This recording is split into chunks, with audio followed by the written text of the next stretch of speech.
코로나19 통합 뉴스룸입니다. 한국과 미국 양국의 안보실장이 미국 바이든 정부 출범 이후 처음으로 전화 통화를 했습니다. 한반도 비핵화를 위해 양국이 협력하고 이른 시일 안에 한미 정상 간 소통을 시작하기로 했습니다. 손은혜 기자가 보도합니다. 서훈 청와대 국가안보실장이 제이크 설리번 미국 백악관 국가안보보좌관과 전화통화를 갖고 향후 한미동맹 방향과 협력 방안을 논의했습니다. 바이든 대통령 취임을 축하하는 상견례이자 첫 유선 협의였습니다. 양측은 이번 통화에서 한반도 정세에 대해 평가하고 한반도 비핵화를 위해 협력하겠다는 의지를 분명히 했습니다. 경색된 남북관계를 남북미 대화와 소통을 통해 풀어가겠다는 겁니다. 한반도 평화 프로세스는 선택이 아니라 반드시 가야만 하는 길입니다. 하노이 회담 결렬 이후 오랜 교착 상태를 하루속히 끝내고 한미 양측은 한미동맹이 굳건하다는 점도 재확인했습니다. 특히 설리반 보좌관은 한미동맹이 인도 태평양 지역 평화의 핵심 축이라면서 민주주의, 법치 등의 가치를 공유하는 동맹이라고 강조했습니다. 양국이 코로나19 극복과 경제 회복 등 다양한 분야에서 적극 협조해 나가자는 겁니다. 앞으로 NSC를 포함한 각급에서 긴밀히 수시로 소통해 나가기로 했습니다. 이르면 다음 주 안에 한미 양국 외교라인 사이에도 향후 협의 방안 등을 논의하는 접촉이 있을 것으로 예상됩니다. 특히 양측은 이번 통화에서 양국 정상 사이의 소통이 중요하다는 데도 뜻을 같이 해 한미 정상회담이 머지않은 시간 안에 열릴 것임을 시사했습니다. KBS 뉴스 손은혜입니다. 한편 미국은 북핵 억제는 핵심적인 국가 이익과 관련이 있다고 밝혔습니다. 미국과 동맹국의 안전을 위한 새로운 전략을 수립하겠다는 뜻도 밝혔습니다. 워싱턴에서 금채령 특파원이 보도합니다. 바이든 행정부의 백악관 브리핑에서 나온 북한 관련 첫 언급은 북한의 핵과 미사일 위협에 관한 것이었습니다. 국제 평화와 전 세계 안전에 심각한 위협이라고 했습니다. The president's view is, of course, that is without question that North Korea's nuclear, ballistic missile, and other proliferation-related activities constitute a serious threat to the international peace and security of the world and undermine the global non-proliferation regime. 북핵을 억제하는 것이 미국의 핵심적인 국가 이익을 지키는 것이란 취지의 언급도 내놨습니다. We obviously still have a vital interest in deterring North Korea. 새로 출범한 바이든 행정부가 북미 관계를 어떻게 이끌어갈지 아직 구체적인 내용은 나오지 않았습니다. 하지만 북핵 문제 해결을 중대한 국익 사안으로 언급한 것은 바이든 행정부에서도 북핵 문제가 외교안보 정책의 주요 이슈로 떠오르고 있음을 시사한 것으로 풀이됩니다. 젠 사키 백악관 대변인은 또 전임 트럼프 행정부와는 다른 새로운 대북 전략을 채택하겠다고 했습니다. We will adopt a new strategy to keep the American people and our allies safe. That approach will begin with a thorough policy review of the state of play in North Korea in close consultation with South Korea, Japan, and other allies.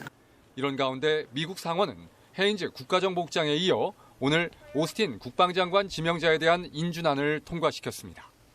토니 블링컨 국무장관 지명자에 대한 인준 절차도 속도감 있게 진행될 것으로 보입니다. 웬디 셔먼 국무부 부장관 지명자, 커트 캠벨 아시아 담당 조정관, 성김 동아태 차관보 대행 등 바이든 행정부 내 한반도와 아시아 전문가들의 등장도 본격화되고 있어 조만간 대북 정책 전반에 대한 재검토가 이뤄질 것이라는 분석이 나오고 있습니다. 워싱턴에서 KBS 뉴스 금철영입니다.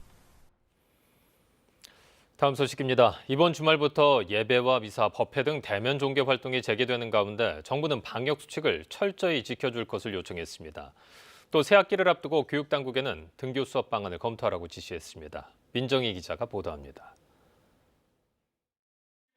방역 기준이 조정된 뒤 맞는 첫 주말. 참석 인원의 제한은 있지만 정규 예배와 법회, 미사 등 대면 종교 활동이 재개됩니다. 정부는 코로나19 장기화로 인한 피로감에 지친 국민들에게 종교 활동이 정신적 위안을 줄 수 있다며 현장의 방역 관리에 최선을 다하겠다고 밝혔습니다. 또 한국의 교단과 신도 모두 힘을 모아 방역의 모범이 되어달라고 요청했습니다. 교육당국에는 새학기를 한 달여 앞두고 등교 수업을 준비하라고 주문했습니다. 지역사회 유행 정도가 심각하지 않고 방역 수칙만 지켜지면 학교가 감염 확산의 주 요인이 될 가능성은 낮다는 연구 결과가 있다고 설명했습니다. 최근 발표된 세계보건기구의 보고서에 따르면 어린이와 청소년은 성인보다 코로나19 감염률이 낮고 감염되더라도 경증이나 무증상인 경우가 많다고. 정 총리는 원격 수업이 길어지면서 취약계층 아이들의 학습 격차를 우려하는 목소리가 있다고 전했습니다. 또 오랜 시간 친구들을 만나지 못한 아이들의 사회성 부족과 우울감 등 정서적 문제도 걱정된다며 등교 수업의 필요성을 강조했습니다. 지난 1년간의 경험을 토대로 관련 연구 결과와 각계 의견을 검토해 신학기 수업 방식과 학교 방역 전략을 짤 것을 주문했습니다. 원격 수업이 불가피한 상황에도 대비해 수업의 질은 높이고 격차는 줄이도록 교사와 학생 간 소통을 확대하고 인프라를 확충할 것을 요청했습니다. KBS 뉴스 민정입니다. 오늘 발표된 국내 코로나19 신규 확진자 수는 431명입니다. 이번 주 들어서 400명 안팎을 유지하고 있는데요. 재난방송센터 연결해서 자세한 상황 알아보겠습니다. 이정우 기자, 먼저 확진자 현황 정리해 주시죠. 네, 신규 확진자는 431명으로 집계됐습니다. 어제보다 80명 이상 늘면서 다시 400명대를 기록했습니다. 위중증 환자는 2명이 줄었고요. 사망자는 9명 늘었습니다. 신규 확진자를 지역별로 보면 서울과 경기는 어제에 이어 각각 100명 초반대를 기록했는데요. 부산과 경남 지역은 30명대로 늘었습니다. 어제와 그제 한 자릿수로 줄었던 대구에서도 다시 21명이 확진 판정을 받았습니다. 최근 일주일 동안 국내 발생 확진자 수를 살펴봤는데요. 이번 주 들어 500명대 아래로 내려오면서 이제 일주일 평균 신규 확진자 수는 384명까지 줄었습니다. 2단계 기준인 400명 아래로 내려온 건데요. 다만 오늘은 신규 확진자가 다시 400명을 넘어서는 등 여전히 안심할 수 없는 상황이 이어지고 있습니다.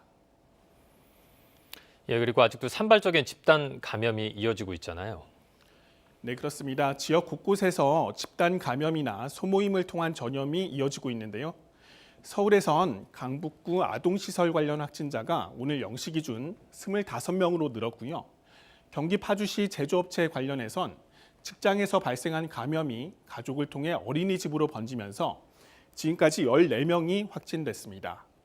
대구 북구 스크린 골프장 관련해서도 방문자와 지인, 가족으로 잇따라 전염되면서 8명이 확진 판정을 받았습니다. 이렇듯 집단 감염과 모임을 통한 연쇄 감염이 끊이지 않고 있는데요. 최근 2주간 감염 경로를 보면 확진자와의 접촉을 통한 감염이 42.8%로 가장 많았습니다.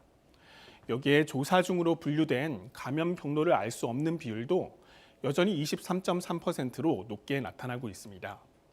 이 두 사례가 계속 높은 비율을 차지하고 있어서 방역당국은 긴장의 끈을 놓을 수 없다고 강조하는데요. 여기에 이번 주말부터는 대면 종교활동이 재개되죠. 지난 1년간 집단 감염이 가장 많이 발생한 곳이 이 종교시설이었습니다. 대면 예배 시 인원 제한을 철저히 지켜야 하고요. 정규 활동 외에 모임과 식사는 계속해서 금지됩니다. 지금까지 재난방송센터에서 KBS 뉴스 이정우입니다. 영국에서 시작된 코로나19 변이 바이러스가 기존 바이러스보다 치명률이 더 높을 수 있다는 결과가 발표됐습니다. 영국발 변이가 감염력만 더 높을 것이라는 기존의 예측을 뒤집는 내용입니다. 파리에서 유원증 특파원이 보도합니다. 영국에서 시작해 이미 전 세계 50개 이상의 나라에 퍼진 코로나19 변이 바이러스. 이 바이러스가 감염력뿐 아니라 치명률도 더 높을 수 있다고 존슨 영국 총리가 말했습니다. That there is some evidence that the new variant, the variant that was first identified in London and the southeast, may be associated with a higher degree of mortality. 이 결과는 바이러스 위협 자문그룹의 과학자들이 수학적으로 밝힌 것입니다. 자문그룹은 60세 이상의 성인을 대상으로 할 때 변이 바이러스의 감염력은 30에서 70%, 치명률은 30%가량 높다고 보고했습니다. 패트릭 발란스 최고 과학 자문가는 아직 결론을 내리기에 이번 자료가 충분하지 않지만 전파율과 사망률이 증가하는 현 상황이 분명히 우려할 만하다고 덧붙였습니다. 특히 영국 변이와 달리 남아공과 브라질의 변이 바이러스는 백신 효과가 덜 할 수 있다는 점에 주의해야 한다고 강조했습니다. We are more concerned that they have certain features which means they might be less susceptible to vaccines. 영국의 백신 접종 속도는 빠르게 늘어 모두 540만 명 가까이 1차 백신을 맞았습니다. 그러나 총리실 대변인은 영국의 강력한 봉쇄 조치가 여름까지 갈 수 있다고 말했다고 영국 일간 가디언이 전했습니다. 파리에서 KBS 뉴스 유원중입니다. 국제올림픽위원회 IOC가 올해 7월로 예정된 도쿄올림픽, 패럴림픽 참가 선수 전원에게 코로나19 백신을 맞게 할 계획이라고 영국 일간지 텔레그래프가 현지 시간 22일 보도했습니다. 이 매체는 IOC가 일본에서 올림픽이 열리면 백신 접종을 받지 못한 참가국의 선수들을 대상으로 신속하게 백신 접종을 진행하는 것을 우선 과제로 보고 있다고 전했습니다. 앤디 앤슨 영국올림픽위원회 위원장은 소규모 국가들의 백신 접종을 촉진하는 새로운 계획은 IOC의 큰 과제라고 밝혔습니다. 이어 올해 올림픽을 개최한다는 IOC 위원들의 의지가 확고하다고 덧붙였습니다. 미국 바이든 행정부는 취임 후 100일 동안 1억 명에게 코로나19 백신을 접종할 것이라고 밝히는 등 코로나19 대처에 공을 들이고 있는데요. 백신 접종뿐만 아니라 공급에서도 투명성을 높이겠다고 강조했습니다. 이 소식은 워싱턴에서 김양순 특파원이 보도합니다.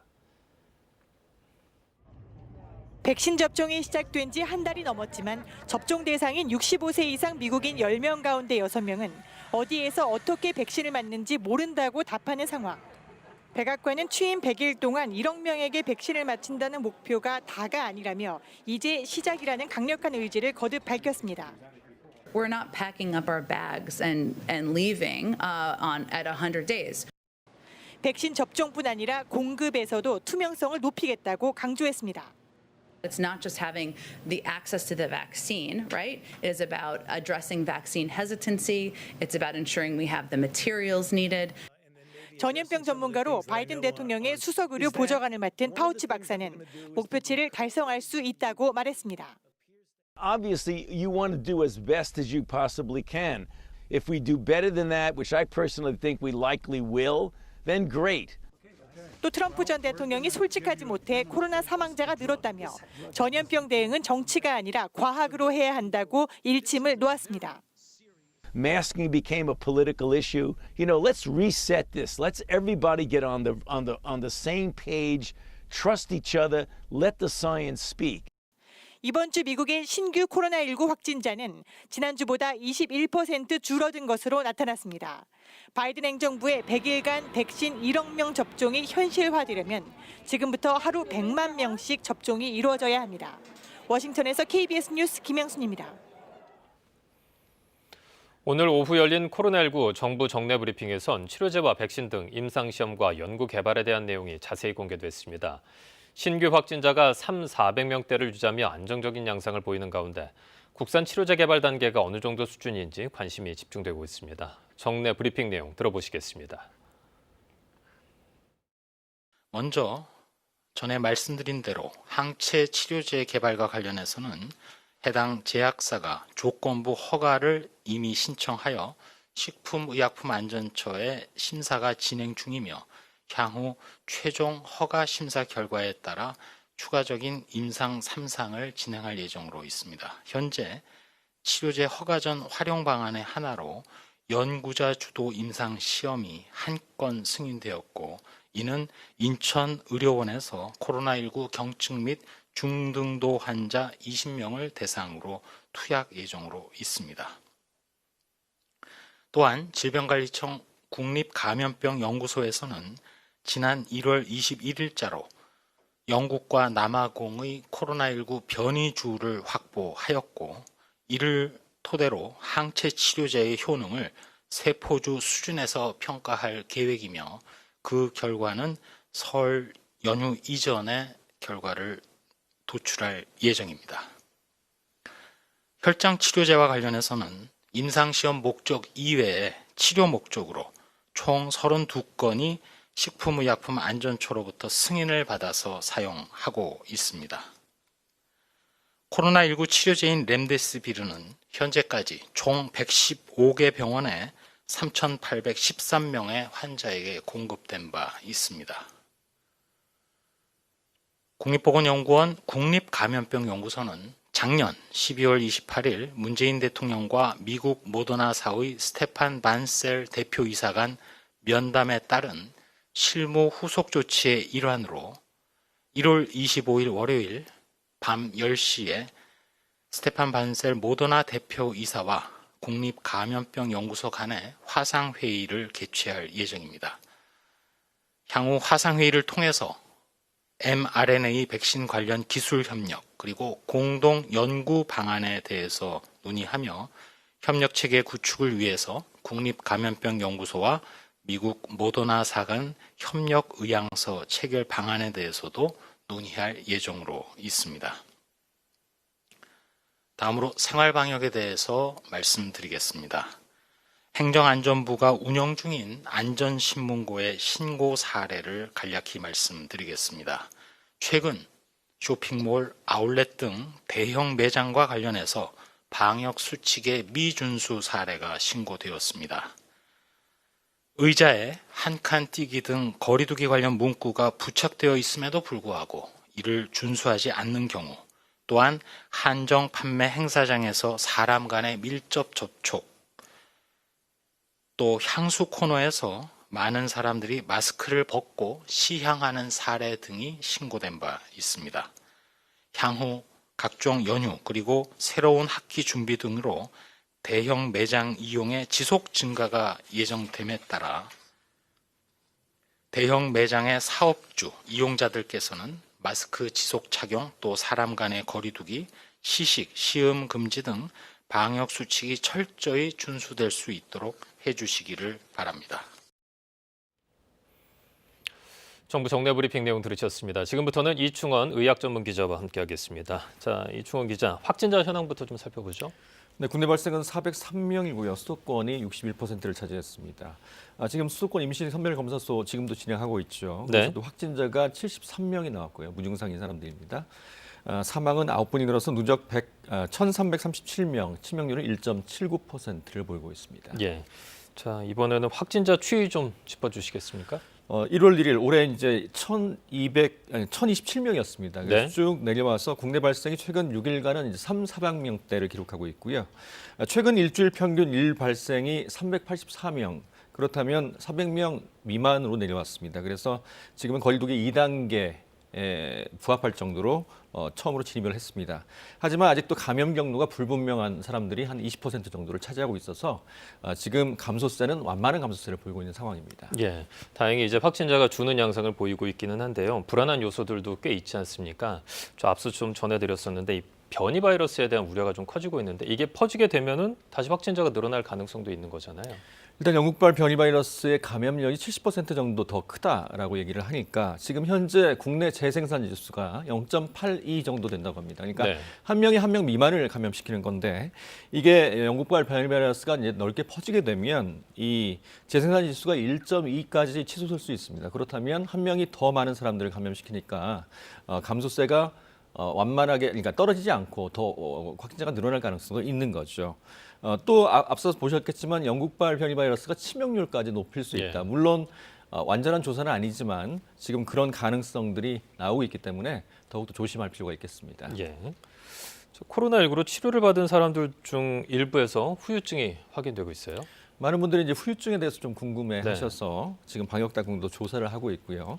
국립중앙의료원에서 아마 입원 치료를 받았던 중등도 이상의 확진자, 아니 치료가 끝난 그런 분들인데 한 40명을 대상으로 조사를 해봤는데 일단은 7명에서 폐섬유화 증상이 나타났다고 합니다. 폐가 딱딱하게 굳는 그런 건데 이게 심하면 숨을 잘 못 쉴 수도 있고요. 근데 주로 40대 이상에서 그런 현상들이 많이 나타났고 또 회복 후 3개월 정도에는 탈모 증상도 있고 또 숨찬 증상도 나타났다고 합니다. 그런데 이것은 시간이 지나면서 숨찬 증상이나 탈모는 많이 돌아왔다고 하고요. 회복 후 6개월 정도에서 이제 관찰했을 때는 상대적으로 피로감 같은 좀 비특이적인 그런 증상들이, 후유증들이 많이 나타났다고 합니다. 예. 자, 이 상황에서 이제 코로나19 백신 접종이 언제부터 시작될 것이냐 많은 분들의 관심사인데 2월 초로 앞당겨질 가능성도 있죠. 네, 처음에는 이제 2월 말에서 접종이 시작될 것으로 예상이 됐는데 코백스 퍼실리티 초도 물량이 2월 초에 들어올 가능성이 있다고 합니다. 이 물량은 이제 화이자 백신인 것으로 알려져 있는데 5만 명분이 국내에 들어오게 되면 일단 화이자 백신은 국내에서 식약처에서 지금 허가는 나지 않은 상태고요. 허가 검증에만 한 40일 정도 걸리는데 지금 상태로는 어렵죠. 그래서 특례 수입을 하는 그런 가능성이 있습니다. 일단 5만 명분은 가장 그 최전선에 싸우고 있는 의료진한테 네네. 먼저 접종이 될 가능성이 높아 보입니다. 예, 그런데 이 화이자 백신 같은 경우에는 영하 70도에 보관해야 하잖아요. 그 유통이 꽤 까다로운 것으로 알려지고 있는데 그럼 철저한 준비가 필요하겠어요. 일단 냉동고도 있어야 되고요. 네. 그래서 SK 바이오사이언스가 이제 총괄을 해서 유통을 하기로 했고요. 일단 IoT라고 해서 사물 인터넷 기반으로 통합 관제 센터가 만들어져서 이 운송 중인 백신의 온도 또 이송 경로를 철저히 감시하기로 했습니다. 초저온 백신 접종 센터가 이제 생기는데 전국 시군구당 최소 한 곳, 전국에는 250곳에 마련될 예정입니다. 예. 자, 그리고 2월 말에는 식품의약품안전처에서 아스트라제네카 백신을 허가할 것으로 예상이 되고 있는데 이 부분도 좀 전해 주십시오. 지금 허가 심사가 진행되고 있는 상황이고요. 2월 말 정도 되면 허가가 될 것 같은데요. 네. 아스트라제네카는 이제 좀 유통이 쉽습니다. 냉장 보관이 가능하기 때문이고 또 국내에서 위탁 생산이 가능하니까 물량도 충분해 보입니다. 네. 이 아스트라제네카 백신은 예방접종 지정 병원 한 1만 곳 정도에서 아마 백신 접종이 이루어질 것으로 보입니다. 예. 지금 이제 그 접종을 하기 위해서는 얼마나 준비가 좀 정교하게 이루어져야 하느냐 이 부분도 이제 큰 숙제가 될 거잖아요. 질병관리청에서 이런 부분들을 어떻게 정교하게 좀 계획을 짜고 있는지 이야기가 나오고 있는 것들도 좀 한번 정리해 주시죠. 일단 고령 요양시설에 계신 고령층이 먼저 맞아야 될 것 같은데 일단 의료진이 먼저 맞고요. 네. 그다음에 아스트라제네카 백신이 비교적 전통적인 방식이어서 전문가들은 좀 안전하다 보고 있기 때문에 아마 아스트라제네카 백신이 고령층 요양시설에 계신 분들한테 접종될 가능성이 높아 보입니다. 이후에 이제 노바백스, 존슨앤존슨 등의 백신들도 들어오게 되고요. 이 방역당국은 백신 접종에 대한 자세한 계획을 28일 날 전격적으로 발표하기로 했습니다. 예. 그럼 그때는 어떤 내용들이 소개가 될까요? 누가 먼저 맞게 되는지, 네. 그다음에 물량은 어떻게 어느 정도 어느 시점에서 어느 정도 들어오게 되는지, 어떤 백신이 먼저 도입되는지를 자세하게 브리핑할 예정입니다. 예, 이충호 의학 전문 기자 잘 들었습니다. 어제 저녁 중국 동포 2명을 흉기로 살해한 뒤 도주했던 50대 남성이 하루 만에 붙잡혔습니다. 서울 영등포경찰서는 오늘 오후 3시쯤 50대 중국 동포 A씨를 살인사건 용의자로 검거했다고 밝혔습니다. A씨는 어제 저녁 8시쯤 서울 영등포구 대림동에서 실랑이 끝에 50대로 추정되는 남녀에게 흉기를 휘둘러 이들을 숨지게 한 혐의를 받고 있습니다. 경찰은 인근 CCTV 등을 통해 용의자를 검거해 범행 동기를 조사 중입니다. 오늘 오전 8시 반쯤 경기도 평택시 청부급의 한 도로에서 승용차 2대가 충돌했습니다. 이 사고로 승용차 한 대에서 불이 나면서 차 안에 있던 운전자 1명이 숨졌고 다른 차량에 타고 있던 운전자와 동승객 등 2명이 다쳐 병원으로 옮겨졌습니다. 경찰은 중앙선 침범으로 사고가 난 것으로 보고 정확한 사고 경위를 조사하고 있습니다. 모테기 도시미스 일본 외무상은 오늘 일본 정부를 피고로 한 한국 법원의 일본군 위안부 피해자 배상 판결이 확정된 것과 관련해 한국 정부의 시정을 요구하는 담화를 발표했습니다. 모테기 외무상은 오늘 새벽 발표한 담화에서 판결에 대해 국제법에 명백히 반하는 것으로 매우 유감이며 결코 받아들일 수 없다고 밝혔습니다. 또 한국 정부의 책임으로 즉각 국제법 위반을 시정하기 위한 적절한 조치를 강구하라고 거듭 요구했습니다. 도널드 트럼프 전 미국 대통령의 탄핵 심판이 오는 2월 둘째 주에 시작될 예정입니다. 상원 다수당인 민주당 척 슈머 원내대표는 현지 시간 22일 밤 공화당과 회담을 벌여 이같이 발표했다고 AP통신 등이 보도했습니다. 슈머 원내대표는 미국 사회 치유와 단합은 진실이 밝혀지고 누군가 책임을 져야만 달성할 수 있는 것이라고 말했습니다. 하원은 오는 25일 탄핵 소추안을 상원으로 송부하고 소송 개시 토론은 29일쯤 이루어질 것이라고 통신은 전했습니다. 바이든 미국 대통령이 코로나19로 고통받는 저소득층과 실업자 지원을 위한 경제 구제 행정명령에 서명했습니다. 지난주 발표한 1조 9천억 달러 규모의 경기 부양안을 신속하게 통과시켜줄 것도 의회에 촉구했습니다. 뉴욕에서 한보경 특파원이 보도합니다. 바이든 대통령은 코로나19로 인한 현재의 경제 위기는 국가 비상사태에 준한다며 가동할 수 있는 모든 수단을 동원해 움직일 거라고 했습니다. We're in a national emergency. We need to act like we're in a national emergency. So we've got to move with everything we've got, and we've got to do it together. 그러면서 코로나19 피해가 큰 저소득층과 실업자들에 대한 지원 확대를 골자로 하는 경제구제 행정명령에 서명했습니다. 식량 부족을 겪고 있는 60만 가구에 대한 긴급 식량 지원을 확대하고 코로나19 지원금 지급 방식을 개선하도록 했습니다. 또 근로자들이 일하는 환경이 위험하다고 판단되면 일을 중단하고 실업급여를 받을 수 있도록 했습니다. 지난주 1조 9천억 달러 규모의 경기 부양안을 발표했지만 의회에서 통과될 때까지 대통령 권한으로 할 수 있는 지원은 빨리 하겠다는 겁니다. 이와 함께 바이든 대통령은 연방정부 최저임금을 시간당 15달러로 인상해 줄 것을 의회에 강력하게 요구했습니다. I look forward to working with members of Congress of both parties to move quickly to get this American Rescue Plan to the American people. 바이든 대통령은 다음 달 고용 대책을 포함한 추가 부양책도 내놓을 예정입니다. 뉴욕에서 KBS 뉴스 한보경입니다. 동풍의 영향을 받는 동해안 지역과 또 남쪽 기압골의 영향을 받는 남부지방에 현재 비가 내리고 있습니다. 대설주의보가 내려져 있는데요. 바로 강원 산간 지역입니다. 이 지역은 매우 큰 눈이 쏟아지고 있습니다. 강원 산간 지역 내일 오후까지 최고 20cm의 매우 많은 눈이 더 내릴 것으로 예상되고요. 경북 북동 산간 지역도 기온이 낮아서 최고 8cm 정도 눈이 더 내릴 것으로 예상됩니다. 남부지방에 내리고 있는 이 비는요. 밤사이 대부분 그칠 것으로 예상됩니다. 5에서 20mm 정도 강수량 예상되고요. 제주 지역과 동해안 지역은 내일 오후까지 최고 40mm 정도의 비가 내릴 것으로 예상됩니다. 도로가 미끄러울 수 있으니까요. 교통안전에 각별히 유의를 하셔야겠습니다. 내일 아침 기온 오늘보다 조금 더 높겠습니다. 서울이 영상 1도, 철원 영하 2도, 전주 3도, 부산 8도로 출발하겠습니다. 낮 기온은 큰 폭으로 오를 것으로 예상됩니다. 오늘과 비슷해 온화하겠는데요. 철원의 한낮 기온이 10도, 서울과 청주, 울산이 11도, 부산이 12도, 전주 13도까지 오르겠습니다. 물결은 전해상에서 최고 5m로 높게 일겠고요. 해상에도 바람이 강하게 불 것으로 예상이 됩니다. 당분간 큰 추위는 없겠습니다. 온화한 날씨가 계속되는 가운데 다음 주 화요일 전남과 경남, 제주 지역에는 비 소식이 나와 있습니다. 날씨였습니다. 코로나19 통합 뉴스룸을 마칩니다. 고맙습니다.